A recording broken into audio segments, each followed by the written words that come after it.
ప్రభుత్వం అధికారంలోకి వచ్చి ఏడాది కాలం అవుతుంది. ఈ ఏడాది కాలంలో మీరు ఏం చేశారయ్యా అని ఎవరైనా అడిగితే మాది సుపరిపాలన సుపరిపాలన సుపరిపాలన ఈ మాట మనం వింటూ వస్తున్నాం. ఇది సుపరిపాలన కాదు, శుద్ధ దండక పాలన. ఇది సుపరిపాలన కాదు, సూపర్ 6 కి ఎగనామం పెట్టిన పాలన. జగన్మోహన్ రెడ్డి గారు ఈ రాష్ట్రంలో ఉన్న పేదవాళ్ళందరికీ కులం మతం పార్టీ చూడకుండా అన్ని సంక్షేమ పథకాలు తాను ముఖ్యమంత్రి అయిన మొదటి సంవత్సరం నుంచే 5 సంవత్సరాలు ఏ విధంగా ప్రతి ఇంటికి కూడా అందజేశారో మనం కళ్ళారా చూసాం.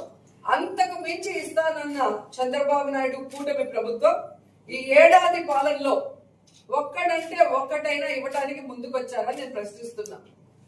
ఈరోజు సుపరిపాలన అంటే ఏంటి? 1,60,000 కోట్లు అప్పు చేయడం సుపరిపాలన.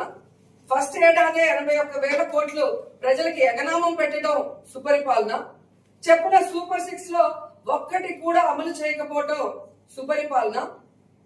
ఈ రాష్ట్రంలో ఆడవాళ్ల మీద దేశంలో ఎక్కడా జరగనటువంటి విధంగా అత్యాచారాలు, వాళ్ళని హత్య చేయటం, ముక్కలు ముక్కలు చేయటం, పొదల్లో వేసేయటం, పూడ్చిపెట్టడం, దీన్నే సుపరిపాలన అంటారా? 17 మెడికల్ కాలేజీల్ని అమ్మకానికి పెట్టడం సుపరిపాలన అంటారా? లేదా రాష్ట్రం మొత్తం డ్రగ్స్ గంజాయి డోర్ డెలివరీ చేయడాన్ని సుపరిపాలన అంటారా? లేదా సందు సందుకి గొంతుకి మందుబాబులు తయారు చేయడాన్ని సుపరిపాలన అంటారా? లేదా విద్యుత్ ఛార్జీల్ని పెంచేయడం, నిత్యావసర వస్తువుల ధరలు పెంచేయడం, పెట్రోల్ డీజిల్ ధరలు పెంచేయడాన్ని సుపరిపాలన అంటారా? దేన్ని సుపరిపాలన అంటారో వాళ్ళు ఒక్కసారి చెప్పాలి. అసలు CBN లోనే అన్ని ఉన్నాయి.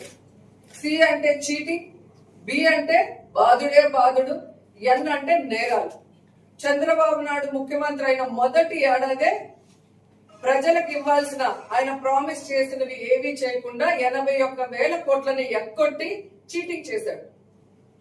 ఆయన ముఖ్యమంత్రి అయిన మొదటి సంవత్సరంలోనే రిజిస్ట్రేషన్ ఛార్జీలు పెంచాడు, విద్యుత్ ఛార్జీలు పెంచాడు, పెట్రోల్ డీజిల్ ధరలు పెంచి బాధుడే బాధుడని ప్రజల్ని బాధ వదిలాడు.